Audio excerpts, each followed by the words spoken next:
Hey everybody, welcome back to the Hoosier Garage. I'm going to do a really short video, just a quick tip video, and share something that I found, not by my own merit, but on a car I had before, and I thought, wow, that really worked out nice. But, you know, so on a lot of these old cars, Mopars especially, they'll have emblems. These are the ones that go on the side of our van. They'll have the studs on them, okay? And you can buy the little retainers, okay? And they're like little spring retainers, and you would slip them on there, the wide end first, and it kind of clicks on there, and then when you poke it into the holes, it kind of clicks. Well, these are, I don't know, they seem a little off. One side holds really good, the other one doesn't. Finagling with it doesn't seem to help. So really, I've decided to go with the method I remember on a car I had before I saw, and it was these little sheet metal nuts, okay? You can get these like at Napa. This is an old bag that I have. And they come in various sizes. Some of them are a little bit bigger. A lot of them you'll find on your cars. If you have any spare parts, you might have them laying around. But usually depending on the stud size, and they usually are about 1/8 of an inch stud, you can get the 1/8 inch hole, the smaller ones, and you can replace these little deals with them. And I'll show you how the best way, I think, to put them on.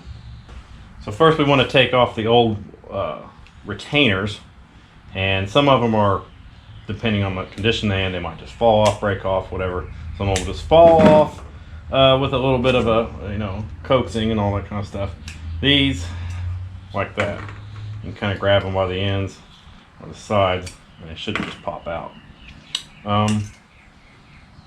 Pretty good little design, but sometimes I think they get impacted and they don't work as well as they would have when they was new.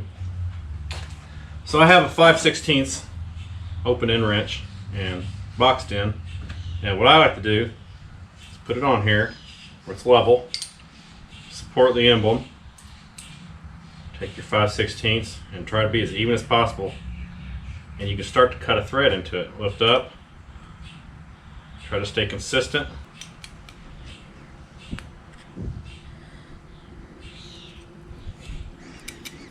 And just carefully run it all the way down. It will cut a thread in there. And see, we're below the surface, so that'll work perfectly for the door that it's going to go on. And you just continue on all the studs that are there. So we've got 3 of them total. Just carefully apply pressure with your thumb, best way to do it, and it'll cut you a new thread. Our last one.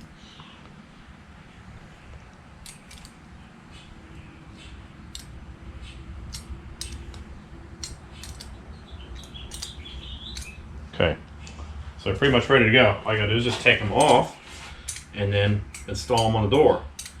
You should be able to thread the first thread or 2 on by hand, and then just take your wrench, and if you can fit it up in there, go at it. Now I understand some situations when you have these, it's where you can't get to it, at least readily. They might be kind of in an area that's boxed in, there's no access from the back, so you might want to really get some that work good. Okay, so the door panel is off on the opposite side of this. We're going to go ahead and just lay the emblem in there without the nuts on them. I'm just going to put a piece of tape over it to hold it taut. That way we can work it from the back without poking it out, or having to reach around and trying to hold on to it while we're trying to get in all kinds of positions to get it tightened in there. Now is a great time to like and subscribe to the Hoosier Garage. Once you snug them down, off it comes. Good to go. Thank you for watching the Hoosier Garage.